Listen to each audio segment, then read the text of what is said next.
Soy Fernando Díaz Villanueva, hoy es 4 de septiembre de 2022 y esto es La Contracrónica.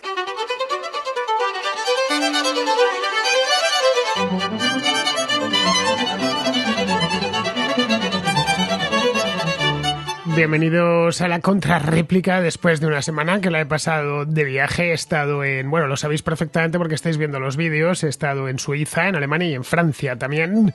Y después de estos días de desconexión, aunque no desconexión del todo, tampoco de descanso, yo si quiero descansar me quedo en Madrid, que me sale gratis. Cuando estoy por ahí no paro un momento quieto y trato de ir al mayor número de sitios posibles, tomando trenes, coches, etcétera, para poder alegrarme los ojos, hacer fotografías y grabar vídeos. Por cierto, faltan algunos todavía por subir que lo harán a lo largo de los próximos días, porque he grabado un montón este año, este verano, mucho más que el verano pasado. Viendo el buen recibimiento que tienen estas contras viajeras, pues nada, me llevo la cámara allá donde voy, y más si voy a lugares bonitos como los que he estado a lo largo de la última semana, pues mejor que mejor, tanto para mí como para quienes ven estos vídeos. Están en mi canal de YouTube, por cierto, por si queréis echarles un vistazo.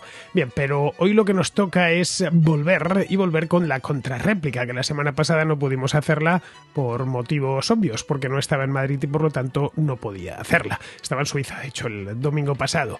Así que vamos a retomar aquí la actividad con quien más me gusta, que es con los contraescuchas. Tengo un montón de temas, ya sabéis que la contrarréplica los domingos es la que destino a temas que son más de fondo. Las notas de voz llevan ya un tiempo aquí y temas siempre interesantes. No son del día, ni mucho menos, ni de la semana, ni siquiera del mes, pero son temas de los que siempre apetece hablar. Bien, si queréis participar, no tenéis en la contrarréplica o en cualquier contra, no tenéis más que enviar vuestra nota de voz al siguiente número de WhatsApp. Tomad nota, mejor, apuntad este número en la agenda de vuestro teléfono. Es el 690 82 7909, con el más 34 delante si es que estáis fuera de España, para que me pueda llegar. Es un teléfono que tiene una aplicación WhatsApp, pero está atado evidentemente a un operador español, así que necesitáis poner el más 34. La duración de las notas de voz, lo ideal es que estén entre 1 y 3 minutos y sobre todo, muy importante, que se escuche lo más alto y lo más claro, mejor dicho, lo más claro, alto no demasiado, no le gritéis al teléfono, pero sí lo más claro posible. Bien, pues con esto pasamos ya a la contrarréplica.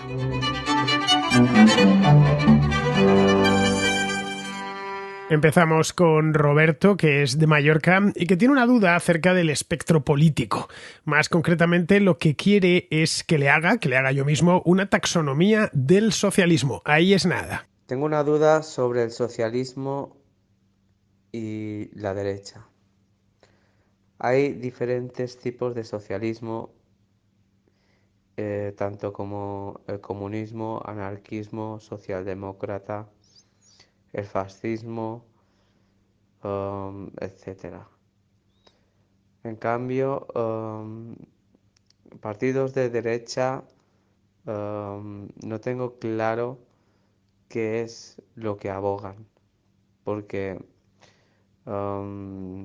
como bien dijiste en una contrarréplica, la falange proviene de- del fascismo de Mussolini,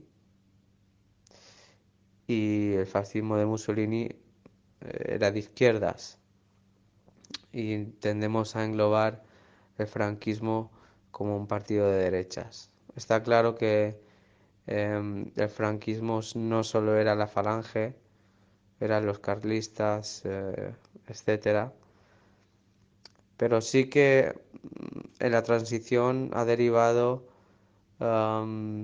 que la falange se convirtiera en un partido de derechas, y bueno, de ahí deriva em, el PP, Vox, etcétera.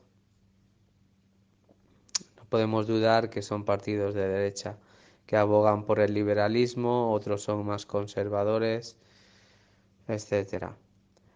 Pero sí que me gustaría que aclararas el tipo de socialismos que hay, porque a mi juicio no se puede englobar todo el socialismo dentro de la misma saca, puesto que hay socialismos que son comunistas, socialismos que son anarquistas, socialdemócratas que abogan también por un liberalismo, etcétera. Entonces, me gustaría que desarrollaras este tema y explicaras la clase de socialismo que hoy en día tenemos y las clases de partidos de derecha que hoy en día tenemos. Por otra parte, quisiera hacerte una sugestión. Me gustaría que hablaras un poco sobre los temas en los países de África. ¿Qué gobiernos tienen cada país y qué características tienen? Y si puedes comparar un poco algunos de ellos con algunas características de régimen asiático, ya sea chino o indio, etcétera.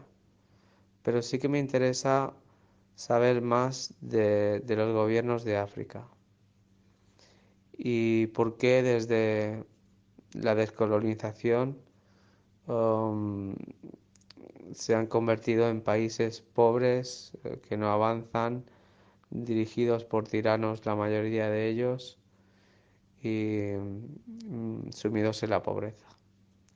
Muchas gracias, felicidades por tu programa y un saludo para ti y para todos los oyentes. Pues en eso no te puedo ayudar, Roberto, porque yo ni soy categórico ni amigo de andar poniendo etiquetas y metiéndolo todo en cajitas y en categorías. Además, la politología no me gusta. Me parece algo similar a escribir en el agua o en el aire. Vamos, que no sirve para nada. El politólogo es una variedad de sociólogo, pero que no trata de comprender cómo funciona la sociedad, sino de moldearla a su antojo. A mí lo que me interesa es saber cómo funciona una sociedad y entender qué tipo de políticas públicas hacen que esa sociedad prospere. Nada más, pero siempre basándome en hechos reales. Para mí es fundamental. Yo no ignoro la realidad, no hago más que observarla. Bien, a partir de aquí se podría establecer una relación triangular. Por un lado está el Partido Liberal, o algo así como el Partido Liberal, que sería el que abogase por el individuo y que pusiese el individuo por encima de cualquier otra cosa, y en el lado opuesto, el partido, ponedlo entre comillas, lo de partido así visto de manera general, socialista, que abogaría por lo colectivo y pondría lo colectivo por encima de cualquier otra consideración. Lo colectivo suele encarnarse por regla general en el Estado. Bien, en algún punto, entre medias, es donde solemos estar todos. No hay un liberal puro, ni un socialista puro. No existe. Lo que entendemos por derecha suele estar más del lado del individuo, suele estar. Con esto no significa que siempre lo esté, y menos del colectivo. Lo que entendemos por izquierda suele estar más del lado del colectivo y menos del individuo. Ten en cuenta, Roberto, que como he dicho aquí en muchas ocasiones, que la distinción entre derecha e izquierda es algo caprichoso, muy caprichoso, y además casual, sobre todo casual. Esto proviene de la Revolución Francesa en función del lugar del hemiciclo en el que se sentaron los distintos grupos políticos en la Asamblea Nacional. Esto hace ya 200 y pico años y se ha quedado. Los más partidarios de una revolución dura que cambiase por completo a la sociedad, es decir, los jacobinos en aquel momento, pues lo que hicieron fue sentarse de manera casual. Podían haberlo hecho en la derecha, pero es que lo hicieron en la izquierda. Pues bien, se sentaron en la izquierda y ya se mantuvieron allí. Y los que eran más gradualistas se sentaron en el derecho. Todos estaban a favor de cierta revolución o de ciertos cambios, pero no todos ni a la misma velocidad ni la profundidad de esos cambios. De ahí que ya se quedó. Ahí es donde nació esa diferencia muy general entre izquierda y derecha. Es por ello que se asimila el socialismo a la izquierda y el conservadurismo a la derecha. Evidentemente hay mucho más. No nos podemos quedar con una distinción tan básica. No podemos reducir todo a socialismo y conservadurismo, porque como te he dicho antes, no existen en este tema no hay nadie puro. Que digas, yo es que soy puro, estoy en un lado y nada más en este lado, o estoy en el otro y nada más en el otro. Nada más. Los seres humanos y las sociedades que formamos son muchísimo más complejas. Así que podría decirse que hay casi tantos socialismos como personas. No tantos, pero casi, ahí le anda.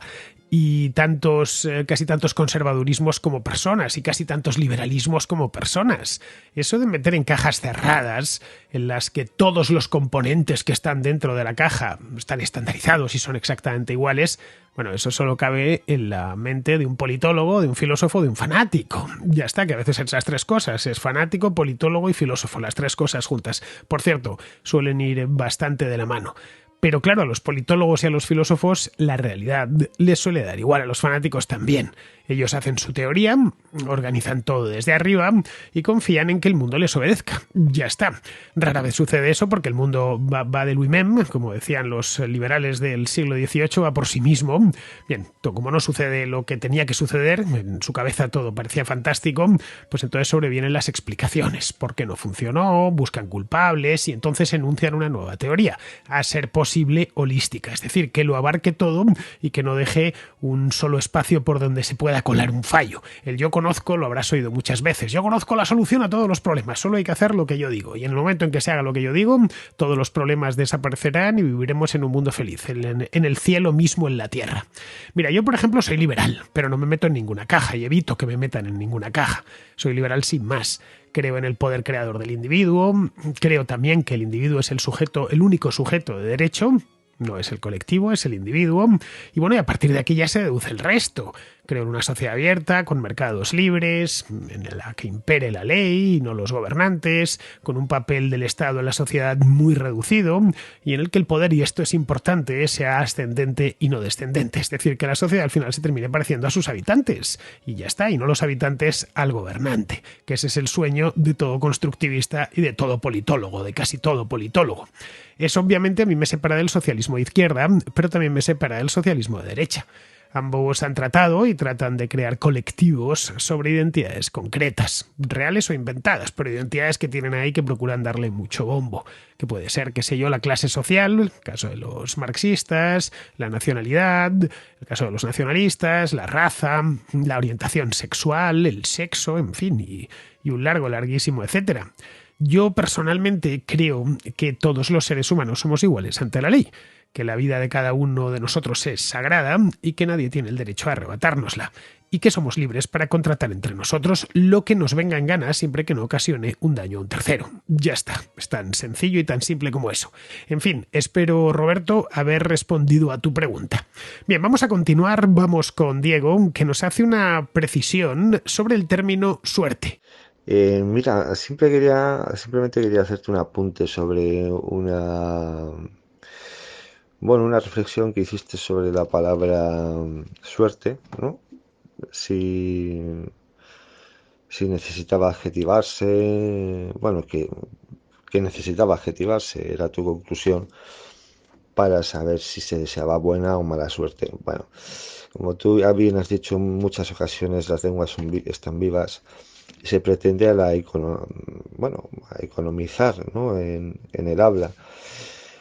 Con lo cual, la palabra suerte siempre está dentro de un contexto. Es decir, cuando tú deseas suerte a un amigo porque se va a presentar un examen, evidentemente va implícito que le deseas buena suerte, no le vas a desear mala suerte. Cuando se lo deseas a alguien con el que has discutido, no te cae demasiado bien, empleas un tono sarcástico, ¿no? De, pues bueno, que tengas suerte, ¿sabes? Evidentemente no le estás deseando muy buena suerte, le estás deseando más bien mala. Con lo cual creo que no se debe adjetivar la palabra suerte porque siempre está dentro de un contexto. No vas repartiendo suerte a diestro y siniestro sin ninguna razón, ¿vale? Otro caso distinto son los franceses, que van al revés de todo el mundo. Bueno, o por lo menos en cuanto al teatro, eh, cuando quieren desearte suerte, te desean je te remercie, ¿no? O sea, mucha mierda. Pero bueno, era simplemente un apunte, ¿de acuerdo? Una matización de un comentario tuyo. Un abrazo, compañero. Pues me ha gustado mucho tu precisión, Diego. Ya sabes que a mí estas cuestiones lingüísticas me encantan. A ver, efectivamente, como bien dices, cuando decimos suerte, pensamos siempre en buena suerte, ¿no? Que tenga suerte, pues estamos diciéndole que tenga buena suerte. O sea, a cualquiera que le deseamos suerte, va a hacer un examen, ¿no? Pues que tenga suerte, pues que lo apruebes en una palabra. En fin, si le deseásemos el suspenso, le deseamos a alguien mala suerte, directamente no le decimos nada, lo dejamos estar, porque le decimos que tengas mala suerte, que suspendas o que te vaya mal, en fin, nos podríamos llevar una regañina o incluso una buena bofetada merecidísima, por cierto, porque eso es de mala educación, desear mala suerte a la gente. Del mismo modo que cuando a alguien le damos los buenos días, es por simple educación, es un formulismo, porque nadie te va a dar los malos días o las malas noches, ¿no? Nadie se despide. Bueno, que tengas una noche pésima, que no pegues ojo en toda la noche y que además te entre diarrea. No, hombre, no. Dices buenas noches, ale, ya está, la cosa ha quedado ahí. Pero recuerda que en la lengua común es habitual que utilicemos a veces el término suerte dejando en el aire su significado, es decir, si es buena o es mala la suerte.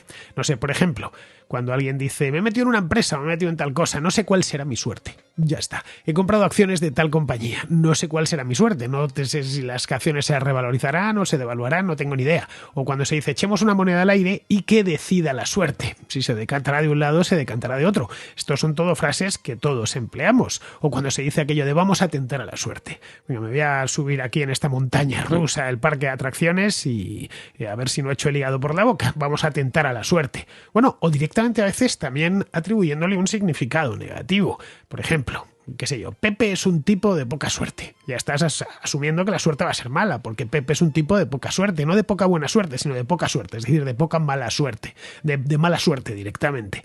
Es decir, no le atribuimos en este caso a la palabra suerte bondades. A menudo, como te decía antes, lo dejamos en el aire o asumimos que la suerte será mala. Ya está, como el caso de Pepe, ¿no? Pepe es un tío que tiene de poca suerte, de muy poca suerte, que no le va las cosas bien, no le va la vida bien. Suerte es una de esas palabras polisémicas, nuestro idioma tiene muchísimas, esta tiene un montón de significados porque viene del latín, bueno, como casi todo nuestro léxico, pero en latín la palabra suerte nada tenía que ver con la buena o la mala fortuna. Suerte proviene del latín sortis, y en latín significa parcela de tierra. Sí, algo tan tonto como eso, como parcela de tierra. A veces la tierra era buena y otras veces con suelo fértil y estaba bien drenada y otras veces era de muy mala calidad.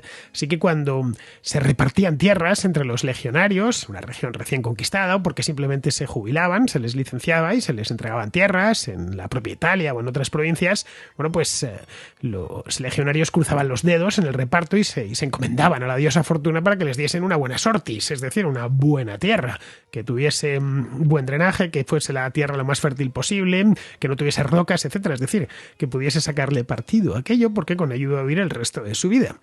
Como tiene ese origen, la palabra suerte ha terminado siendo un sinónimo de fortuna.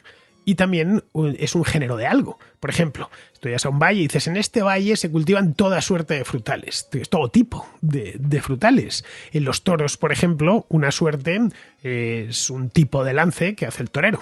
No es cualquier tipo de lance que hace el torero, se llama suerte. Una verónica es una suerte. Un pase de pecho es una suerte. Una chicuelina es una suerte. Así que fíjate, Diego, si da de sí el término suerte. El que esté aprendiendo español lo tiene complicado hasta que consigue exprimir la palabra. Vamos ahora con Ignacio, que hablando de toros, que estábamos hace un momento antes de la pausa, quiere replicar una contraescucha llamada Sandra, que se definía como vegana en su mensaje hace ya un tiempo y preguntaba por qué no se liberaba a los toros de Lidia. Es decir, que se abolía la tauromaquia y que a esos toros, para que no desapareciesen, pues, qué sé yo, los soltasen por el campo, incluso pues que los metiesen en lugares específicos para ellos. Bien, pues eso mismo es lo que le quiere responder Ignacio. Hola, saludos a todos los oyentes de la Contracrónica, y esta es una réplica a Sandra, que en la contrarréplica del el fin de semana pasado hablaba sobre el veganismo y el tema de los toros, de por qué no se les puede dejar simplemente libremente o en refugios o en... Bueno, no sé, que no fuera la opción de tenerlos para la lidia y para matarlos. Bueno, Yo con el tema del veganismo estoy de acuerdo en que cada persona decida cómo quiere alimentarse, igual que si deciden alimentarse exclusivamente a base de McDonald's, pues yo me parece que mientras no afecta a los demás, cada uno se alimenta como quiera. Si solo quiere tomar dulces, dulces. En mi caso, por ejemplo, mi forma de alimentación es totalmente opuesta al veganismo. Yo sigo una dieta paleo que básicamente está basada en muchas proteínas animales y también, pues bueno, de productos derivados de animales, algunos productos derivados de animales, no todos la leche, ¿no?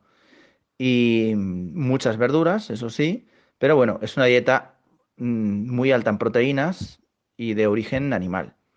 Entonces, bueno, pues yo considero que el veganismo es un error alimenticio, pero que también de la misma forma pienso que cada uno debe de alimentarse como le parezca.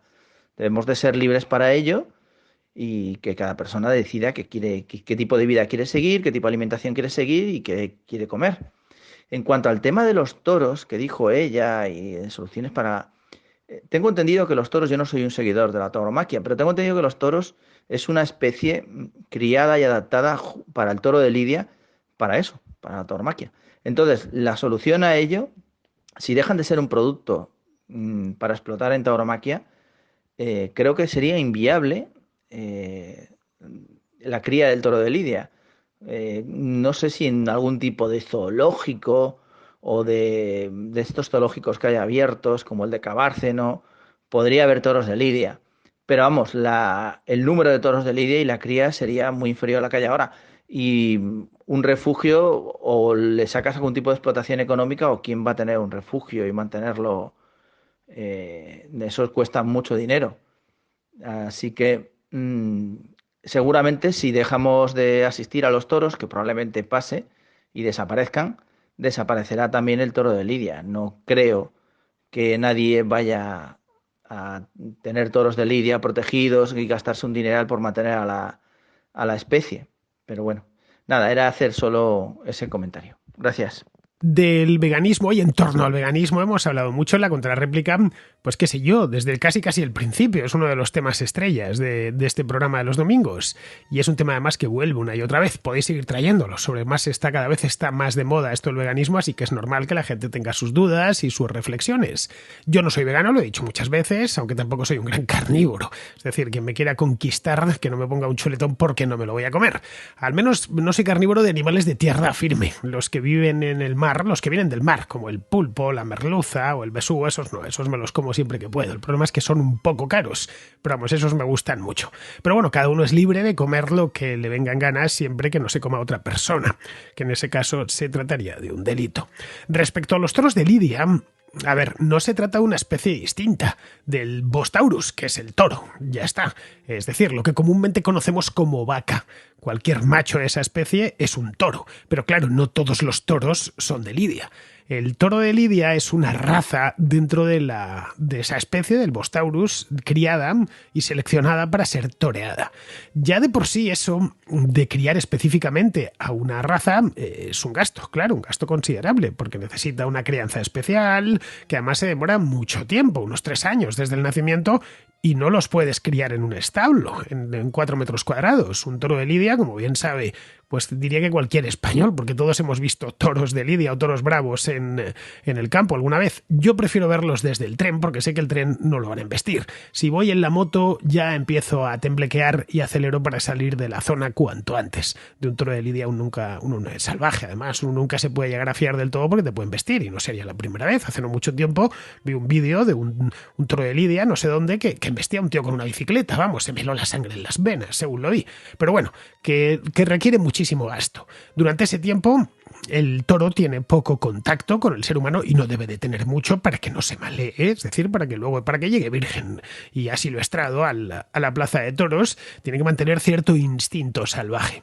Los criadores lo que buscan es eso mismo y no es fácil. Tienen que mantener la bravura en un entorno controlado para que luego pueda ser lidiado en la plaza en condiciones. ¿Qué pasaría si se presenta un toro maleado? Bueno, pues para empezar podría llegar a ser un peligro para el torero y luego podría ser que no hubiese ningún tipo de espectáculo, así que no valdría para nada.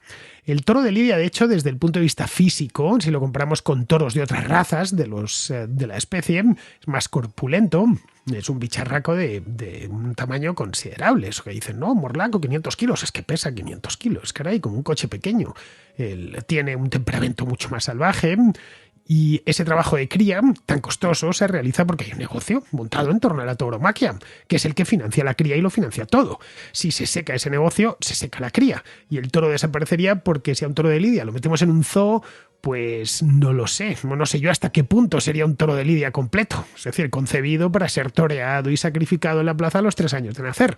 Comenta Ignacio que quizá en algunos parques zoológicos de estos más modernos, como este que hay en Cantabria, el de Cabárceno, que por cierto es un lugar bien bonito, os recomiendo ir. No, con esto no significa que me quiera ir con vosotros, pero están los animales sueltos, para que no es un safari, no es una cosa muchísimo mejor pensada. Pero bueno, quizá ahí podría mantenerse, pero claro, es que de nuevo está pensado para los 3 años ser sacrificado, así que tendrían que ir criándolos y sacrificándolos. En fin, no lo sé. Esto tendría que comentarlo al menos alguien que entienda de ganadería de toro bravo. A ver, nos puede parecer monstruoso. Y esto lo he debatido en más de una ocasión con antitaurinos. Pero caray, eso mismo es lo que hace nuestra especie con una serie de especies animales, no solo con el toro de lidia. Pero desde que empezó a domesticarlas eran unos 10.000 años. Primero fue la cabra, que fue el primer animal domesticado, luego vino el caballo, luego la oveja, luego el cerdo y luego finalmente la vaca, que se domesticó en Oriente Medio, era cosa de unos 8.000 años, más o menos. Bien, criamos a esos animales con la intención de sacrificarlos y comérnoslos después, no con otra función. Bueno, de aprovechar su piel, sus huesos y su leche en el curso de su vida, pero esencialmente para comérnoslos y aprovechar todo lo bueno que tienen, que en el caso de la vaca o del cerdo son muchísimas cosas.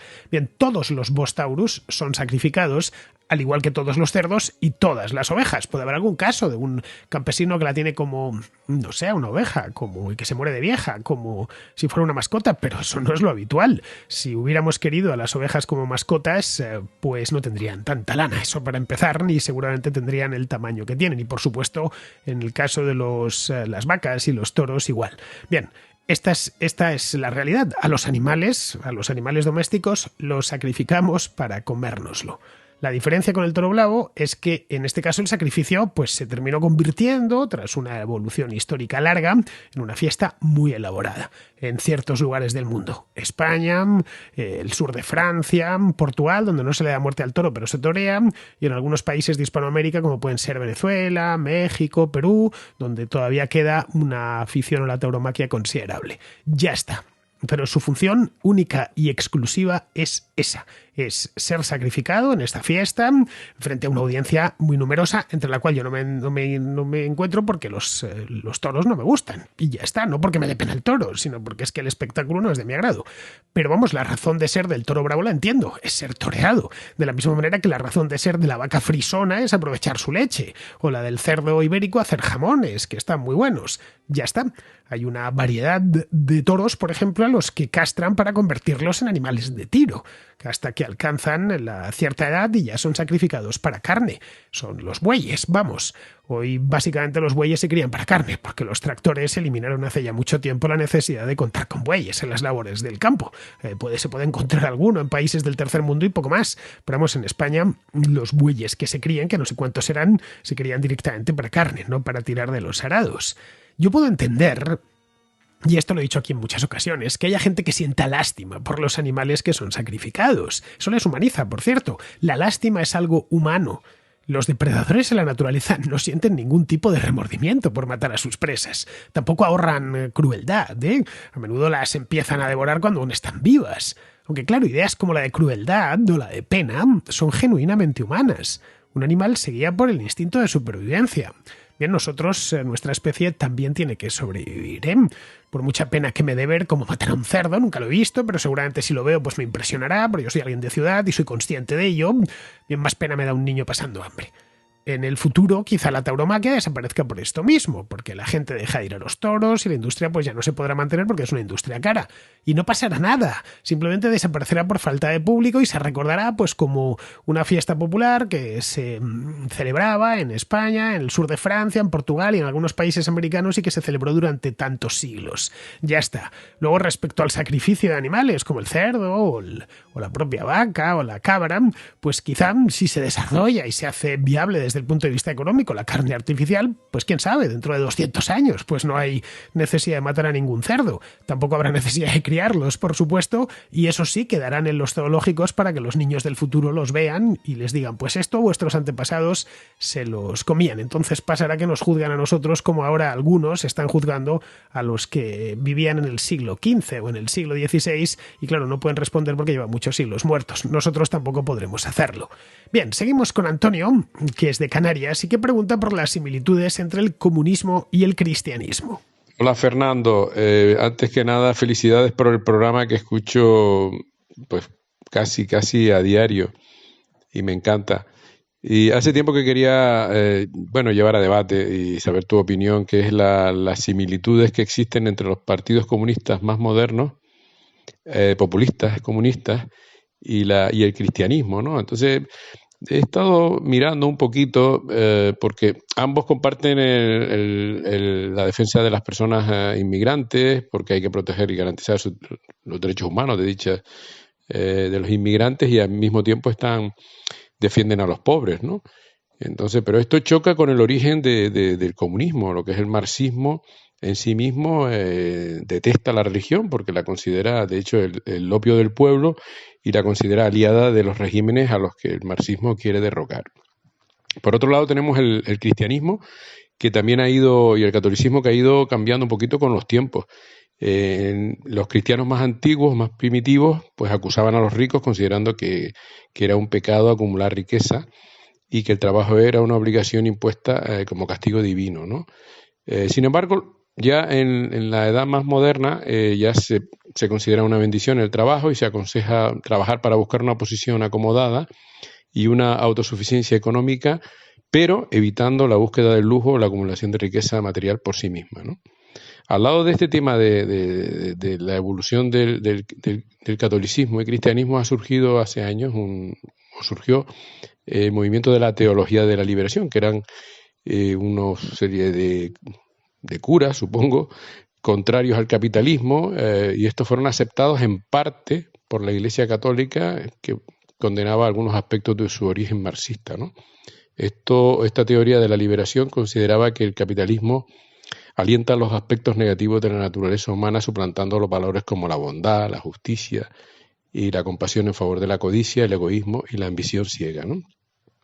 En otro orden de cosas, el Papa Francisco ha comentado que las desigualdades que provoca el dinero son el mayor mal que existe en el mundo. Y asimismo ha afirmado que son los comunistas los que piensan como los cristianos. Bueno, yo la idea que saco es que las corrientes populistas comunistas modernas se han aprovechado de cierta coincidencia con el cristianismo. Por ejemplo, en su momento Hugo Chávez en Venezuela sembró la creencia de que Jesucristo era el jefe de la revolución bolivariana. Y actualmente el movimiento peronista en Argentina pues coquetea con el Papa Francisco, aprovechando que tiene mucho tirón allí entre las clases más pobres de Argentina. Bueno, a ver qué te parece, si realmente consideras que esto tiene otra dimensión histórica diferente, me encantaría escuchar. Enhorabuena por tu programa. Bueno, Antonio, eso de que los comunistas defienden los derechos humanos es mucho decir. Defienden los derechos humanos de quienes no les llevan la contraria. Cuando llegan al poder pisotean los derechos humanos de todo el que discrepa con ellos. Esto no es una opinión, ¿eh? Esto es un hecho tomado del natural. Bien, respecto a lo que comentas del cristianismo, pues a ver, cristianismos hay muchos. Meterlo todo en una misma caja, en una misma categoría, es un tanto aventurado. Mira, en el mundo hay unos 2.500 millones de cristianos. Eso es muchísimo. Eso es casi un tercio de la humanidad, ¿eh? De toda la población mundial. En una comunidad religiosa tan grande, de 2.500 millones de personas, pues cabe de todo.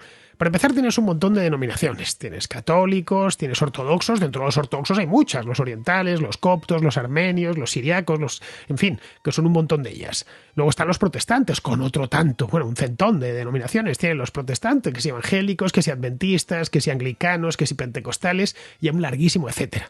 Bien, cada denominación asegura ser el cristianismo verdadero, el que fundó Jesucristo, y aunque comparten el origen y el Nuevo Testamento, difieren en un montón de cosas. Pero es que, incluso quedándonos dentro del catolicismo, que es la denominación mayoritaria, con unos 1.400 millones de fieles, en su seno hay 24 iglesias sui iuris y 25 iglesias católicas orientales, cada una con su rito propio. Dentro de la principal, vamos a ir cerrando poco a poco, que es la Iglesia Latina, que es la nuestra, es decir, la central, la más común, la que tú y yo conocemos. Bien, ahí hay todo tipo de sensibilidades, un montón de órdenes y congregaciones, cada una de ellas poniendo el énfasis en algo particular. En serio, hay pocas religiones tan diversas como la Iglesia Católica, porque tan católico es un sacerdote del Opus Dei, que va impecable con su sotana, como un cura obrero que anda en pantalones vaqueros y lleva el pelo largo. En cuanto a lo de la teología de la liberación que comentas, a ver, es una simple corriente teológica, ni siquiera es una congregación concreta. Esto de la teología de la liberación nació en los años 60 en Hispanoamérica. El término, de hecho, lo acuñó un dominico peruano llamado Gustavo Gutiérrez, que creo que sigue vivo, pero debe de tener ya casi 100 años. No sé, no he leído, no recuerdo haber leído que haya muerto, quizá lo ha hecho, pero vamos, sería una noticia importante y lo hubiera leído en el periódico. Bien, luego fue yendo a menos, pero los sacerdotes de la generación del Papa Francisco, es decir, los nacidos en las décadas de los años 30, los años 40, incluso los 50, pero sobre todo 30 y 40, el Papa Francisco nació en el 36, pues a estos les influyó muchísimo. Durante la época de la Guerra Fría, los comunistas vieron además que, bueno, pues que aquello era toda una oportunidad, que se abría una fisura dentro de la Iglesia Católica que tantos disgustos les había dado, y claro, trataron de aprovecharla, pero la cosa no fue muy lejos. A fin de cuentas vamos a poner la cabeza en el año 68, en el 70, ¿no? A un joven comunista de aquella época le resultaba mucho más atractivo hacerse guerrillero y tomar el poder por la fuerza, como había hecho Fidel Castro y el Che Guevara, que hacerse sacerdote y llevar una vida de privaciones junto a los pobres. Al final esto de la teología de la liberación ha quedado pues como recuerdo de una época muy convulsa en la Iglesia Católica, los años 60, el Vaticano II, las guerrillas en América, pero hoy en esencia es un geriátrico, esa es la verdad.